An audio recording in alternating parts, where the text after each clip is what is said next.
Hello students, welcome to my channel Yatha tutorial. बेटा आज हम स्टार्ट करने वाले हैं अकाउंटिंग फॉर पार्टनरशिप फंडामेंटल्स, जिसके अंदर हम पढ़ने वाले हैं accounting treatment of partnership firm कि किस तरह से पार्टनरशिप फर्म्स के अकाउंट मेंटेन किए जाते हैं। चलिए स्टार्ट करते हैं।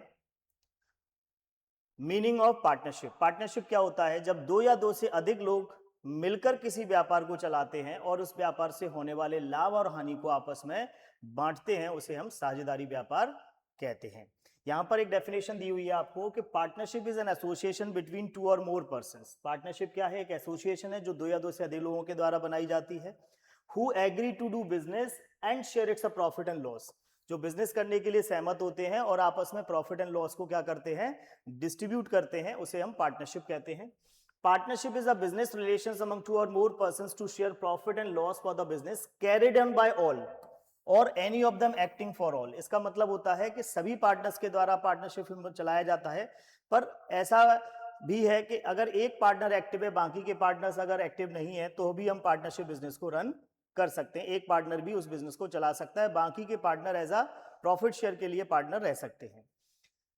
पार्टनरशिप की एक डेफिनेशन बताइए। जब भी हम पार्टनरशिप फर्म इंडिया के अंदर रन करते हैं तो हमें पार्टनरशिप फर्म का एक रजिस्ट्रेशन करना होता है और उस रजिस्ट्रेशन के लिए पार्टनरशिप एक्ट बनाया गया है जिसका नाम है इंडियन पार्टनरशिप एक्ट 1932। सेक्शन 4 में इसके प्रोविजंस बताए गए हैं कि किस तरह से पार्टनरशिप फर्म को चलाया जाता है। तो पार्टनरशिप एक्ट 1932 के अंदर हम पार्टनरशिप फर्म को रजिस्टर्ड करते हैं। अब ये जो रजिस्ट्रेशन है ये कंपलसरी नहीं है, बिना रजिस्ट्रेशन के भी पार्टनरशिप फर्म चलाई जा सकती है। बट अगर हम रजिस्ट्रेशन करते हैं पार्टनरशिप फर्म का तो हमें उसके बेनिफिट्स मिलते हैं। इसके अंदर ये डेफिनेशन भी वही बताई गई है कि partnership is the relations between persons who have agree to share profits. Partnership एक ऐसी रिलेशनशिप है जिसमें लोग या पार्टनर मिलकर किसी बिजनेस को चलाते हैं और अपने प्रॉफिट एंड लॉस को शेयर करते हैं। Business carried on by all or any of them acting for all. या तो सभी लोग एक्टिव हों या कोई एक पार्टनर भी एक्टिव होगा तो भी पार्टनरशिप फॉर्म बिजनेस चलाए जा सकते हैं। तो ये हमारी एक डेफिनेशन थी, मीनिंग हो गया पार्टनरशिप का। पार्टनरशिप बिजनेस के अंदर कम से कम दो व्यक्ति और ज्यादा से ज्यादा 50 पर्सन हो सकते हैं। चलिए नेक्स्ट देखते हैं हम characteristics of partnership firm. Partnership firm की फर्स्ट कैरेक्टरिस्टिक्स है टू और मोर पर्संस।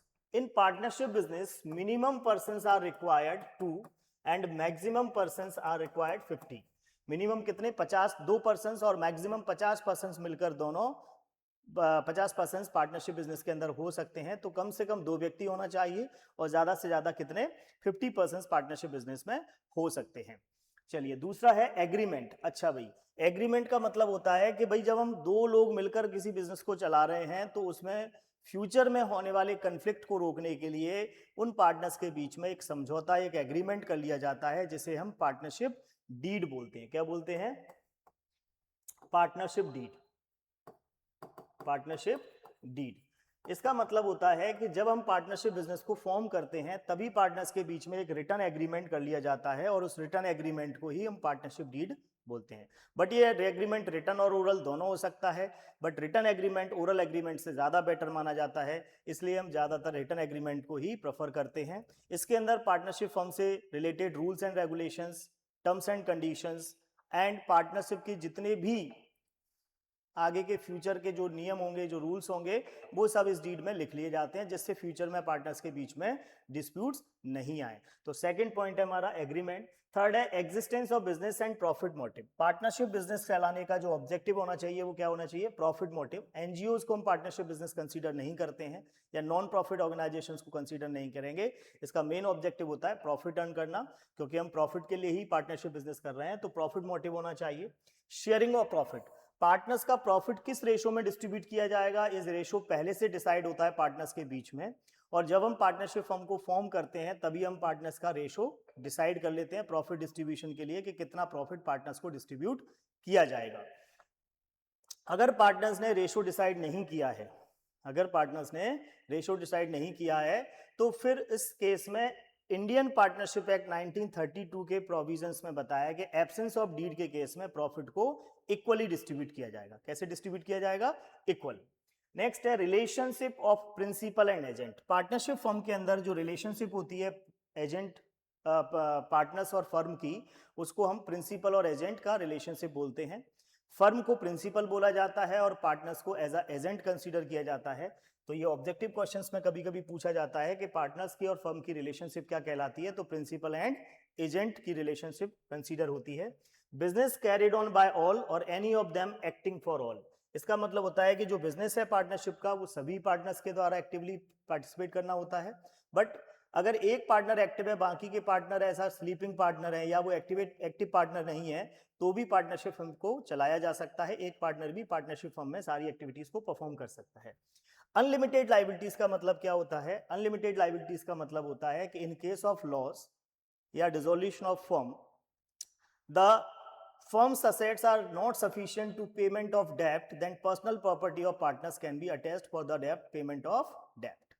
तो जो पार्टनरशिप फर्म है, सोल प्रोप्राइटरशिप बिजनेस होते हैं जिनमें ओनरशिप होती है, उस टाइप के बिजनेस में पार्टनर्स की या ओनर की लाइबिलिटी कैसी होती हैं? अनलिमिटेड होती हैं। अनलिमिटेड लाइबिलिटीज का मतलब कि अगर हमारी फर्म लॉस में गई है तो उस केस में लॉस को पूरा करने के लिए फर्म की संपत्ति अगर सफिशिएंट नहीं है तो पार्टनर्स की पर्सनल प्रॉपर्टी से भी वो लॉस कवर किए जा सकते हैं।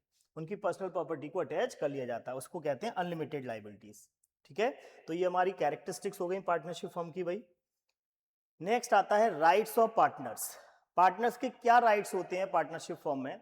तो सबसे पहला राइट है has the right to share profit and loss with other partners in the agreed ratio. पहला राइट्स ये है कि पार्टनर्स को प्रॉफिट एंड लॉस डिस्ट्रीब्यूट किया जाएगा उनके एग्रीड रेशो में, और रेशो नहीं है तो इक्वली डिस्ट्रीब्यूट हो। Has the right to take parts in the conduct of the business. Partners को अपने बिजनेस की किसी भी एक्टिविटी में पार्टिसिपेट करने का राइट्स होता है, वो किसी भी एक्टिविटी में पार्टिसिपेट कर सकते हैं। Has the right to be consult in the matters related to partnership business. कोई भी पार्टनरशिप बिजनेस का कोई मैटर है उसमें कंसल्ट करने का अधिकार सभी पार्टनर्स को होता है। हम किसी भी पार्टनर से कोई बात छुपा नहीं सकते, सभी को पार्टिसिपेट करने का राइट्स होता है। Has the right to inspect and have copy of the books of accounts. सभी पार्टनर्स को फर्म्स के अकाउंट्स देखने का अधिकार है, सभी अकाउंट्स को वो चेक कर सकता है। क्यों? क्योंकि वो भी पार्टनर है, उसने भी पैसा लगाया है, इसलिए उनके फर्म के जो बुक्स ऑफ अकाउंट्स हैं उनको चेक करने का अधिकार है और उनकी कॉपी भी वो अपने पास रख सकता है। Has the right to dissolve the admission of new partner.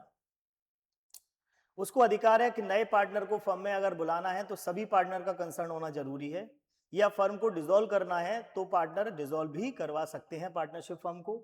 In this joint honours of the partnership property. Partnership property में वो जॉइंट ऑनर होते हैं, सभी में उसका हिस्सा होगा। Has the right to retire from the firm after giving a proper notice. अगर कोई पार्टनर रिटायरमेंट लेना चाहता है तो वो प्रॉपर नोटिस देके फर्म से रिटायरमेंट ले सकता है। एक स्पेशल राइट्स है पार्टनर्स का कि if a partner has given loan to the firm, अगर पार्टनर कैपिटल के अलावा फर्म को लोन देता है तो has the right to receive interest. उस लोन पर वो इंटरेस्ट लेने का अधिकार होता है उसको एज एग्रीड रेट, पहले से जो रेट डिसाइड होगा उस रेट से। अगर रेट डिसाइडेड नहीं है तो उसको firm according to partnership act 6% का इंटरेस्ट पे करती है। कितना इंटरेस्ट पे करेगी? 6% पर एनम का इंटरेस्ट पार्टनर को दिया जाता है। तो ये हमारे पार्टनर्स के राइट्स हो गए। नेक्स्ट आता है पार्टनरशिप डीड। क्या होता है भाई? पार्टनरशिप डीड एक एग्रीमेंट है पार्टनर्स के बीच में, तो a written document containing the terms and condition of partnership and because of which the partnership comes into existence is known as partnership deed. एक ऐसा रिटन डॉक्यूमेंट जिसमें सारे फर्म की टर्म्स एंड कंडीशंस लिखी होती हैं और उसी टर्म्स कंडीशंस के आधार पर उस पार्टनरशिप बिजनेस को चलाया जाता है, और इस एग्रीमेंट के बाद ही फर्म एग्जिस्टेंस में आता है। It is a legal document signed by all the partners. एक लीगल डॉक्यूमेंट होता है क्योंकि स्टाम्प पेपर पे बनाया जाता है, सभी पार्टनर के सिग्नेचर उसके अंदर होते हैं। And as the following clauses, और उस पार्टनरशिप डीड के अंदर क्या क्या क्लॉजेस होते हैं, क्या क्या कंटेंट्स होते हैं वो यहाँ पर बताए गए हैं। सबसे पहला है description of the partners. In it contains name, description, address of the partners. सबसे पहले पार्टनर का नाम, एड्रेस, पार्टनर्स का सारा डिटेल इसमें रहेगा। फर्म का नाम और एड्रेस इस एग्रीमेंट में लिखा होता है। Principal place of business, it contents address of principal place of business, के बिजनेस कहाँ से स्टार्ट हुआ था, उसका हेड ऑफिस, मेन ऑफिस कहाँ पर है, उस प्लेस का एड्रेस वहाँ पर लिखा होना चाहिए। नेचर ऑफ बिजनेस, किस नेचर का आप बिजनेस कैरी कर रहे हैं, किस बिजनेस का, किस नेचर का आप फर्म चला रहे हैं, वो नेचर आपका पार्टनरशिप का उसके अंदर लिखा होना चाहिए। कमेंसमेंट ऑफ पार्टनरशिप, आपने पार्टनरशिप किस डेट से स्टार्ट की, वो डेट, स्टार्टिंग डेट जिसे हम कमेंसमेंट डेट बोलते हैं, वो इस क्लॉज में होना चाहिए।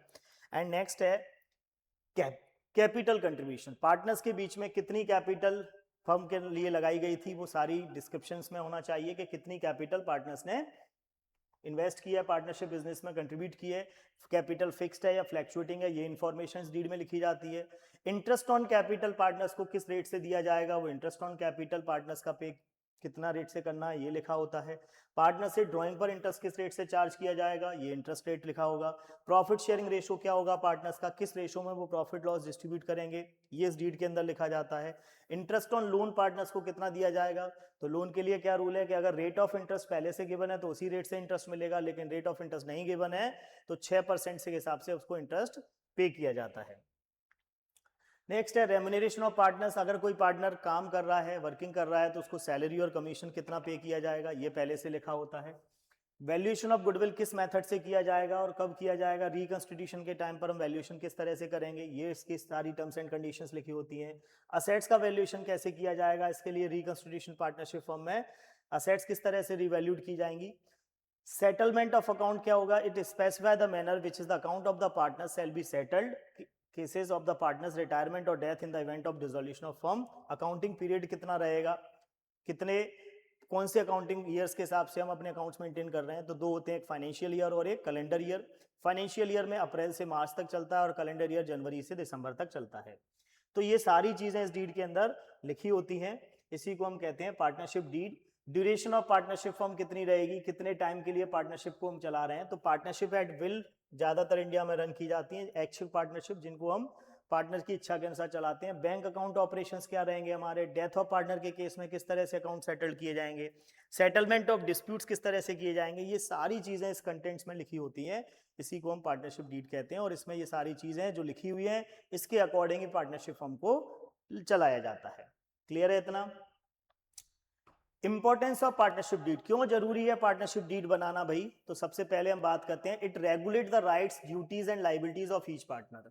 इससे पार्टनर्स के राइट्स क्या हैं, ड्यूटीज क्या हैं, लाइबिलिटीज क्या हैं, और प्रत्येक पार्टनर की राइट्स, लाइबिलिटीज एंड ड्यूटीज को इसमें लिखा जाता है, जिससे पार्टनर्स को क्लियरली पता होता है। It help to avoid any misunderstanding among the partners. Partners के बीच में फ्यूचर में कोई डिस्प्यूट नहीं आए, कोई मिसअंडरस्टैंडिंग नहीं हो, इसके लिए पार्टनरशिप डीड बनाया जाता है, क्योंकि जो डीड में लिखा होगा वही पार्टनर्स को कंसीडर करना पड़ेगा, उस बात से पार्टनर्स पलट नहीं सकता। Any dispute amongst the partner may be settled easily as partnership deed may be readily referred. कोई भी डिस्प्यूट्स अगर पार्टनर्स में आता है फॉर फ्यूचर में, तो इस डीड के आधार पर उस डिस्प्यूट को इजीली सेटल किया जा सकता है, क्योंकि हम बता सकते हैं कि भाई जो हमारा डिसाइड हुआ था वो ये इस डीड में लिखा हुआ है, और इस बात से आप पलट नहीं सकते, हम डीड में जो लिखा है उस बात को ही कंसीडर करेंगे। चलिए अब नेक्स्ट आता है भाई, बहुत इंपॉर्टेंट पार्ट है ये आपका थ्योरी का, और न्यूमेरिकल करते टाइम भी हमें ध्यान में रखना होता है, rules applicable in the absence of partnership deed. Partnership deed बनाते टाइम क्या, वो पार्टनरशिप डीड अगर हमने नहीं बनाया है तो क्या क्या रूल्स अप्लाई किए जाते हैं पार्टनरशिप फॉर्म में, और ये रूल्स हमें यहाँ पर पढ़ना है। सबसे पहले बात करते हैं कि in the absence of written partnership deed, if the deed is silent or certain matters following provisions of Indian partnership act 1932 will be applicable. अगर डीड प्रिपेयर नहीं किया है तो इस पार्टनरशिप डीड के अंदर जो चीजें हमने नहीं लिखी हैं, तो फिर पार्टनरशिप एक्ट 1932 में बताया गया है कि हम किस तरह से अपने सेटल करेंगे डिस्प्यूट्स को। तो सबसे पहला रूल कहता है कि प्रॉफिट एंड लॉस पार्टनर्स के बीच में इक्वली डिस्ट्रीब्यूट किया जाएगा। अगर हमने डीड प्रिपेयर नहीं किया है, कोई रेशो डिसाइडेड नहीं है पार्टनर्स का, तो प्रॉफिट एंड लॉस कैसे बांटा जाएगा पार्टनर्स के बीच में बेटा, इक्वली।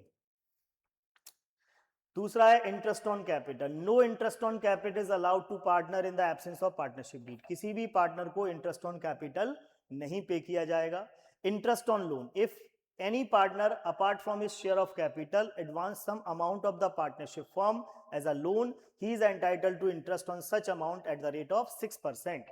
अगर पार्टनर ने लोन दिया है फर्म को तो उस लोन पर 6% के हिसाब से फर्म इंटरेस्ट पे करेगी। एब्सेंस ऑफ डीड में कितना, 6% के हिसाब से इंटरेस्ट पे किया जाएगा। इंटरेस्ट ऑन ड्राइंग, पार्टनर से कोई भी इंटरेस्ट ऑन ड्राइंग चार्ज नहीं किया जाएगा, क्योंकि जब हम कैपिटल पर इंटरेस्ट नहीं दे रहे हैं तो ड्राइंग पर भी कोई इंटरेस्ट चार्ज नहीं करेंगे। सैलरी और रेम्यूनरेशन, किसी भी पार्टनर को सैलरी और कमीशन भी पेड नहीं किया जाता है एब्सेंस ऑफ डीड में। तो हमें 5 चीजों को ध्यान में रखना है एब्सेंस ऑफ डीड में। प्रॉफिट इक्वल बटेगा, लोन पर 6% का इंटरेस्ट दिया जाएगा, इंटरेस्ट ऑन कैपिटल पार्टनर को नहीं दिया जाएगा, इंटरेस्ट ऑन ड्राइंग पार्टनर से चार्ज नहीं किया जाएगा, प्रॉफिट, सैलरी और कोई भी वेजेस है, कमीशन है, उनको वो भी पार्टनर को पे नहीं करना है। तो ये सारे रूल्स हमारे एब्सेंस ऑफ डीड के केस में है। इसका क्वेश्चन थ्योरी में भी बहुत बार पूछा जाता है और न्यूमेरिकल करते टाइम भी हमें ध्यान रखना है कि अगर क्वेश्चन में रेशो गिवन नहीं है, डीड नहीं बनाया है, तो प्रॉफिट इक्वल बांटेंगे।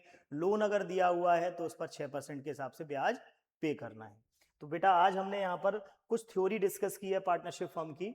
चलिए अब हम नेक्स्ट क्लास में स्टार्ट करेंगे profit and loss appropriation account. इसमें सबसे पहला अकाउंट बनाया जाता है पार्टनर्स के प्रॉफिट को डिस्ट्रीब्यूट करने के लिए। तो ये इसका फॉर्मेट पढ़ेंगे, इसके न्यूमेरिकल स्टार्ट करेंगे क्वेश्चंस, और ये नेक्स्ट क्लास में हम मिलते हैं। तो आपको इसी तरह अकाउंटिंग फॉर पार्टनरशिप फर्म के वीडियोस मिलते रहेंगे मेरे चैनल पे।